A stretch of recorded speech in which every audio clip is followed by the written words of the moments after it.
talk about this one.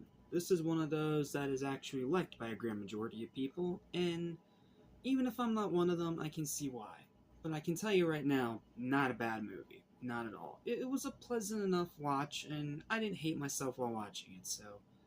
You know what, I can say it's at least better than that god-awful Lion King remake that we still need to review. But before we even get to that, we still have a couple more to get through, so...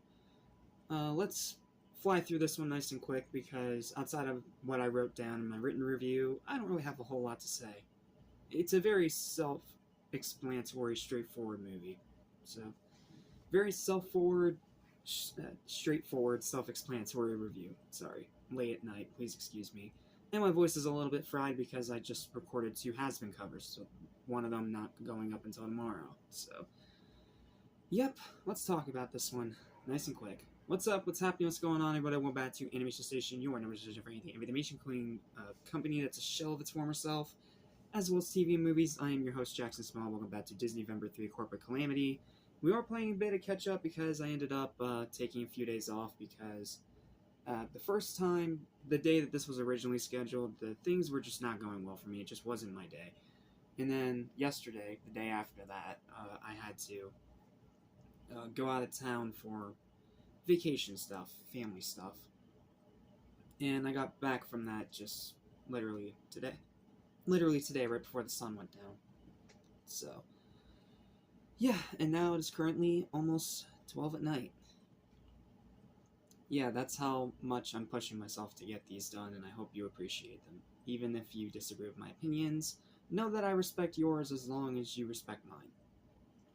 Okay, enough of a preamble, let's get through this one nice and quick. Cinderella 2015, here you go, here's my review, enjoy. Yada yada yada. From what I can recollect, this is one of the most well-received of the Disney remakes, and I can see why most do enjoy it. But for me, it's kind of just okay. It's not a chore to sit through, and like I said, it was a pleasant experience. Just not very memorable, and I am still going to prefer the animated original. Gonna be saying that a lot during these too, aren't I? The beginning is painfully sappy. Cinderella herself is very bland and lacks any of that character from the original, outside of one scene which is made even more egregious with how it's supposed to be a quote-unquote stronger version who's not a damsel in distress, and how that amounts to nothing but a misleading lie for marketing purposes.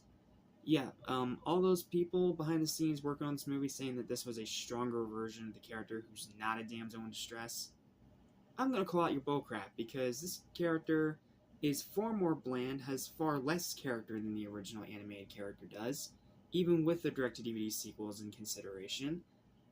And she is a damsel in distress, because almost every time she has to be saved. She doesn't even try to escape anything or nothing. Like, outside of one really good scene that shows her breaking down and realizing that she's actually not part of the family that like she thought she was. Outside of that, this Cinderella has nothing. Like, she is a bland, blank slate. And you think, oh, that's not always a bad thing. Sometimes you need a blank slate to contrast with all the craziness going on around the character. And in most instances, you're right. But with this one, everyone else is so well developed that she sticks out like a sore thumb. Or, in this case, a glass slipper on a marble floor. Sorry, I'm running out of adjectives. But yeah, those people working behind the scenes that said that this was a stronger version of the character, yeah, I call out your bullcrap. You were saying that for marketing clout. CGI is mediocre, as it is with many of these remakes, but it's not the worst one. We'll get to the worst one, trust me. It's way too long. It's way too long. Like, all these remakes, even the ones that aren't bad, are way too long. Numerous plot holes in the film's sense of logic, especially with the lazy way they explain Cinderella wanting to stay at the house despite being treated like trash. Like, come on. Like, with the original animation, it was somewhat understandable because it was very vaguely hinted at rather than just outright explained. So, yeah, there was that. But here in this version, she just says, oh, it's because this is my father's house. I'm sorry, lady, I don't buy that for a second. If even the friends that you have in this one that you don't have in the original tell you to get out of that house, get the hell out of that house. You are a grown woman. Just saying, like, at least make it make sense. Music is so forgettable that it just blends in with everything else without leaving any impression, which is a cardinal sin, considering how excellent most of the music in these remakes have been. Even the bad ones, like Wonderland, had good music. This one did not have good music. It was so forgettable and bland that it might as well be called bland. And rewatchability is pretty low. I don't really feel any incentive to watch this again anytime soon. Not only because I'm done reviewing new Disney stuff after this November, but also because I'm just going to prefer the original. I literally have the Masterpiece Collection VHS tape.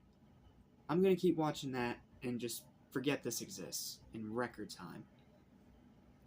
However, not outright bad either. Cinematography is gorgeous. It does look beautiful. I'm going to give it that. It looks absolutely beautiful, even with the mediocre CGI. Branagh's direction, yes, this is directed by Kenneth Branagh, the same guy who played Lockhart in Chamber of Secrets and who directed Thor. And he does a good job at making the film feel like a genuine fairy tale. Credit where it's due.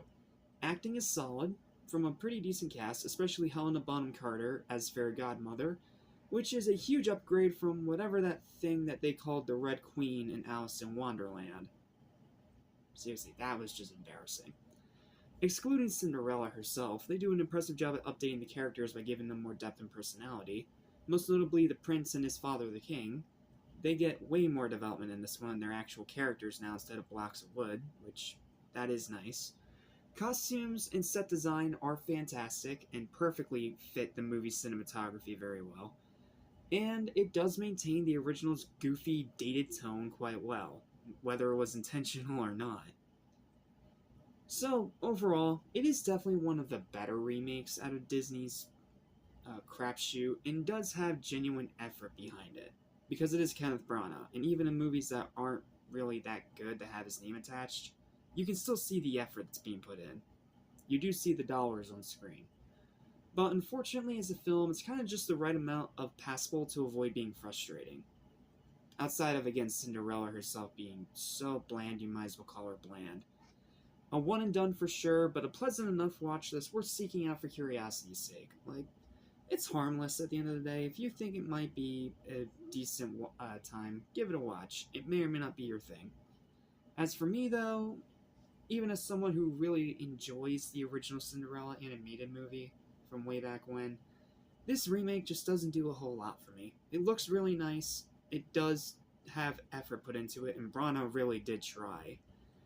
Problem is that the writing didn't follow suit, and the main character being such a bland, boring block of wood, yeah, that kind of kills the whole movie for me personally.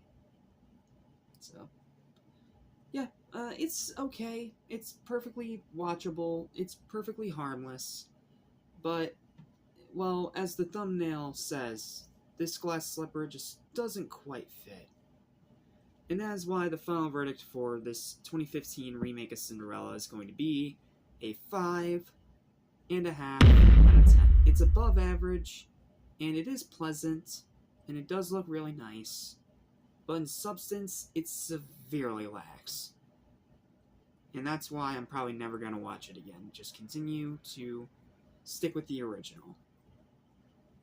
So, if there's anything good I can say about this, it's at least better than the Cinderella direct-to-DVD movies. Those things I'm not even going to bother touching with a 10-foot pole. But it's nowhere close to being as good as the original, and as a movie, it's only passable at best. But hey, that's more than what I can say for the next one we gotta talk about, which may or may not get me crucified in the comment section, because it's one that people actually really, really like. Like, it's not like with this one where people just like it and then mostly forget about it. This one, people really, really like it. They brought back the same director to make the god-awful Lion King remake. And it even got critics behind it. But I'm telling you right now, it's a load of bullcrap, because in my opinion, the movie's terrible, and next review we're going to talk about why. So, thank you guys so much for watching. Please don't forget to like and subscribe for more videos like this almost every single day. Feel free to hit the hype button if you so desire to get this higher up in the algorithm. And stay tuned, because my cover of Gravity from Hazbin Hotel is coming up tomorrow. That's going to be a live premiere. It'll be carded up here once I actually have it all set up on the channel thing. But as for you, the rest of you that are watching just this Disney stuff, I'll see you next time for the piece of trash that is the Jungle Book.